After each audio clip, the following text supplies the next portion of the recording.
Hi dears, S J ആണ്. ഇന്ത്യയിലെ premium യൂണിവേഴ്സിറ്റീസിൽ പഠിക്കാൻ ആഗ്രഹിക്കുന്ന കുട്ടികൾ നിർബന്ധമായും അറിഞ്ഞിരിക്കേണ്ട ഒരു എക്സാമിനേഷനാണ് CUET, common university entrance test എന്ന് പറയുന്ന, നമ്മൾ QET എക്സാം എന്നൊക്കെ പറയുന്ന ഈ ഒരു പരീക്ഷ. പൊതുവെ 3 സെക്ഷൻസ് ആയിട്ടാണ് ഈ പരീക്ഷ ഉണ്ടാവാറ്. ഒന്നാമത്തത് നിങ്ങൾക്കറിയാവുന്ന നിങ്ങൾക്ക് വേണ്ടുന്ന ഒരു ഡൊമെയിൻ പേപ്പറും, രണ്ടാമത്തത് ഒരു ജനറൽ പേപ്പറും, മൂന്നാമത്തത് നമ്മുടെ ഇംഗ്ലീഷ് ലാംഗ്വേജ് പേപ്പറുമാണ്. സോ ഇമ്പോർട്ടൻ്റ് ആയിട്ടുള്ള ഒരു മേഖല തന്നെയാണ് ഈ ഇംഗ്ലീഷ് ലാംഗ്വേജ് എന്ന് പറയുന്ന ഈ ഒരു ഏരിയ. നമുക്ക് ആദ്യം ഈ ഒരു പേപ്പറിനകത്ത് നമ്മൾ പഠിക്കേണ്ട ഒരു സിലബസ് എന്തൊക്കെയാണെന്ന് നമുക്കൊന്ന് നോക്കാം. ഒന്നാമതായിട്ട് അവിടെ ഒരു പാസേജ് തരും, അല്ലെങ്കിൽ നമ്മുടെ ലാംഗ്വേജ് പ്രൊഫഷൻസി എത്രത്തോളം ഉണ്ടെന്ന് അറിയാൻ വേണ്ടിയിട്ട് ഒരു നല്ല 3 പാസേജസ് ആണ് അവർ തരിക. ഒന്ന് ഫാക്ച്വൽ പാസേജ് ഉണ്ടാവും, അതുപോലെ തന്നെ ഒരു നറേറ്റീവ് ഉണ്ടാവും, പിന്നെ ഒരു ലിറ്റററി പാസേജും ഉണ്ടാവും. 300-350 വാക്കുകൾക്കായിരിക്കും ഈ ഒരു പാസേജസ് ഉണ്ടാവുക. അപ്പോൾ ആ പാസേജ് ബേസ്ഡ് ചെയ്തുള്ള കുറച്ച് ക്വസ്റ്റ്യൻസ് ആയിരിക്കും നമുക്ക് ആദ്യത്തെ സെക്ഷൻ ഉണ്ടാവുക. അതൊരു മെയിൻ ആയിട്ടുള്ള ഒരു ഏരിയ ആണ്. നെക്സ്റ്റ് അവർ സിലബസിൽ പറയുന്നത് വെർബൽ എബിലിറ്റി, അതുപോലെ rearranging the parts, choosing the correct word, synonyms and antonyms, then vocabulary. ഇങ്ങനെ ഒരു 6 ടോപ്പിക്സ് ആണ് സിലബസിൽ നമുക്ക് കാണാൻ സാധിക്കുന്നത്. എന്നാൽ നമുക്കിതിനെ ഒന്നുകൂടെ വ്യക്തമാക്കി പറയാം, അല്ലെങ്കിൽ ഡീറ്റെയിൽ ആയിട്ട് നമ്മൾ നോക്കുകയാണെങ്കിൽ വേർബൽ അനലോഗി എന്ന് പറയുന്ന ഒരു ഏരിയ ഉണ്ട്. വേർബൽ അനലോഗി വളരെ സിമ്പിളാണ്. ഇപ്പോൾ നമുക്ക് ഒരു ക്വസ്റ്റ്യൻ പറഞ്ഞാൽ, ഇപ്പോൾ ഒരു 2 വേർഡ്സിൻ്റെ ഒരു ബന്ധം കാണിക്കുന്ന ഒരു സെൻറ്റൻസ്, ഇപ്പോൾ ജേം ഡിസീസ്, ഇതേപോലെ റിലേഷനുള്ള വേറെ ഒരു ഓപ്ഷൻ നിങ്ങൾ തന്നിരിക്കുന്ന ഓപ്ഷൻസ് തിരഞ്ഞെടുക്കാൻ വേണ്ടി പറയും. For example man, woman, war, destruction, doctor, medicine എന്നൊക്കെ തന്നിട്ട് നമ്മൾ അതിനകത്തുനിന്ന് എന്ത് ചെയ്യണം, നേരത്തെ പറഞ്ഞ ജേം ഡിസീസുമായി ബന്ധപ്പെട്ട് അതേപോലെയുള്ള ഒരു റിലേഷൻ കണ്ടെത്തും. ഇത് കുറച്ച് ലോജിക്ക് ഉപയോഗിച്ച് ചെയ്യേണ്ട ഒരു സാധനമാണ്, പ്രാക്ടീസ് അത്യാവശ്യമാണ്. നെക്സ്റ്റ് വൺ ഗ്രാമർ എന്ന് പറയുന്ന ഒരു ഡീറ്റെയിൽഡ് ആയിട്ടുള്ള ഒരു ഏരിയ ഉണ്ട്. എന്ന് വെച്ചാൽ നമുക്കവിടെ parts of speech, noun, verb, അങ്ങനെയുള്ള കുറേ കാര്യങ്ങൾ, അതുപോലെ passive voice, active voice, then നമ്മുടെ റിപ്പോർട്ടഡ് സ്പീച്ച്, ഇങ്ങനെ ഒരുപാട് വൈഡായി കിടക്കുന്ന ഒരു ഏരിയ ഗ്രാമർ സെക്ഷൻ എന്ന് പറയുന്ന ഒരു ഭാഗത്ത് നമുക്ക് പഠിച്ചെടുക്കേണ്ടതുണ്ട്. നെക്സ്റ്റ് സെൻറ്റൻസ് കംപ്ലീഷൻ എന്ന് പറയുന്ന സിലബസിൽ നമ്മൾ കണ്ടവർ സെൻറ്റൻസ് തന്നിട്ട് അതിനെ കംപ്ലീറ്റ് ചെയ്യാനുണ്ടാവും.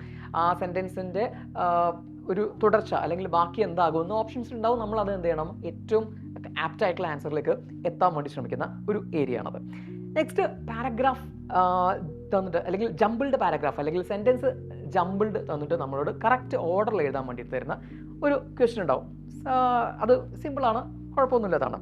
ദെൻ ക്ലോസ് ടെസ്റ്റ് എന്ന് പറയുന്ന ഒരു വലിയ പാരഗ്രാഫ്, അതിനകത്ത് കുറേ ഫിൽ ഇൻ ദ ബ്ലാങ്ക്സ് തന്നെയാണ്, കുറേ ഗ്യാപ്പുകൾ ഉണ്ടാവും. നമ്മളത് എന്ത് ചെയ്യണം, ആപ്റ്റായ രീതിയിൽ ഫില്ലപ്പ് ചെയ്യണം. നെക്സ്റ്റ് നമ്മൾ വൊക്കാബുലറി എന്ന് പറയുന്ന ഏരിയ ഉണ്ട്. വൊക്കാബുലറിയിൽ വൈഡ് വെറൈറ്റി ഓഫ് വേർഡ്സ് നിങ്ങൾ മീനിങ് പഠിച്ചെടുക്കേണ്ടതുണ്ട്.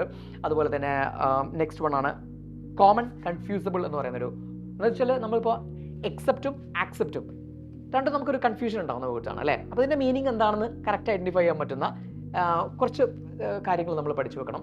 അപ്പോൾ ആ ഒരു ഏരിയ ഉണ്ട്. നെക്സ്റ്റ് ഇഡിയംസ് എന്ന് പറയുന്ന കുറച്ചധികം ഇഡിയംസ് നമ്മൾ എന്ത് ചെയ്യണം, പഠിച്ചു വെക്കണം. ഫ്രൈസൽ വേർബ്സ് നമ്മൾ പഠിച്ചു വെക്കേണ്ടത്. Then rules of spelling, correct spelling ഏതാണ്. കുറേ വേർഡ്സ് തന്നിട്ട് നമ്മളോട് പറയും ഇതിൽ ഏതിലും ഒന്ന് സ്പെല്ലിംഗ് തെറ്റിയിട്ടുണ്ട്, അത് ഏതാ നമ്മൾ കണ്ടുപിടിക്കണം. അല്ലെങ്കിൽ എല്ലാം തെറ്റിയതായിരിക്കും, ഏതോ ഒന്ന് കറക്റ്റ് ആയിരിക്കും. ഇതുപോലെ നമ്മൾ എന്ത് ചെയ്യണം, സ്പെല്ലിങ്സിൻ്റെ റൂൾസ് പഠിച്ചു വെക്കണം. എന്നാൽ നമുക്ക് തെറ്റൂല, കറക്റ്റ് നമുക്ക് കിട്ടും. ഇത്രയാണ് ഏരിയാസ് നമുക്ക് പഠിക്കാനുള്ളത്. സോ നമ്മൾ മനസ്സിലാക്കേണ്ട ഒരു കാര്യം എന്താണെന്ന് വെച്ചാൽ, നമ്മുടെ എക്സാമിനേഷൻ്റെ ഈ ഒരു സിലബസ് എന്ന് പറയുന്നത് NCERT ടെക്സ്റ്റ് ബുക്കിനെ ബേസ് ചെയ്തുകൊണ്ടുള്ള ഒരു സിലബസ് ആണ്.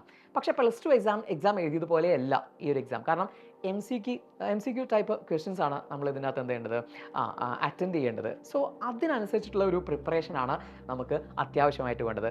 മറ്റൊരു കാര്യം എന്ന് പറഞ്ഞാൽ നെഗറ്റീവ് മാർക്കിങ്സ് ഉണ്ട് എക്സാമിനേഷന്.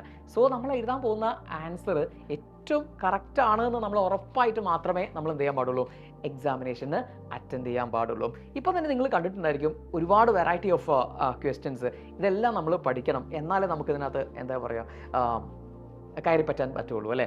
സോ ഇവിടെയാണ് സിസ്റ്റമാറ്റിക് ആയിട്ടുള്ള ഒരു സ്റ്റഡിയുടെ, സിസ്റ്റമാറ്റിക് ആയിട്ടുള്ള ഒരു പ്രിപ്പറേഷൻ്റെ ആവശ്യകത നമ്മൾ മനസ്സിലാക്കേണ്ടത്. സോ ഒരു 4 to 5 months നമുക്ക് എക്സാമിനേഷന് മുമ്പിൽ എന്തായാലും ഉണ്ട്. അതിന് ഏറ്റവും നല്ല രീതിയിൽ നമ്മൾ ഉപയോഗപ്പെടുത്തുകയാണെങ്കിൽ തീർച്ചയായിട്ടും നിങ്ങൾ ആഗ്രഹിക്കുന്ന ആ യൂണിവേഴ്സിറ്റീസിൽ നിങ്ങൾക്ക് അഡ്മിഷൻ കിട്ടാവുന്നതാണ്. സോ സൈലം ഇവിടെ അവതരിപ്പിക്കുന്നത് എന്താണെന്ന് വെച്ചാൽ, കഴിഞ്ഞ വർഷം നമ്മൾ സക്സസ്ഫുള്ളി 2024 ക്യുവറ്റ് ബാച്ച് ഉണ്ടായിരുന്നു നമുക്ക് ആപ്പിൽ. ഒരുപാട് കുട്ടികൾ ഇന്ത്യയിലെ പ്രീമിയം യൂണിവേഴ്സിറ്റീസിലേക്ക് പ്ലേസ് ചെയ്യാൻ വേണ്ടിയിട്ട് നമുക്ക് അതിലൂടെ സാധിച്ചിട്ടുണ്ട്.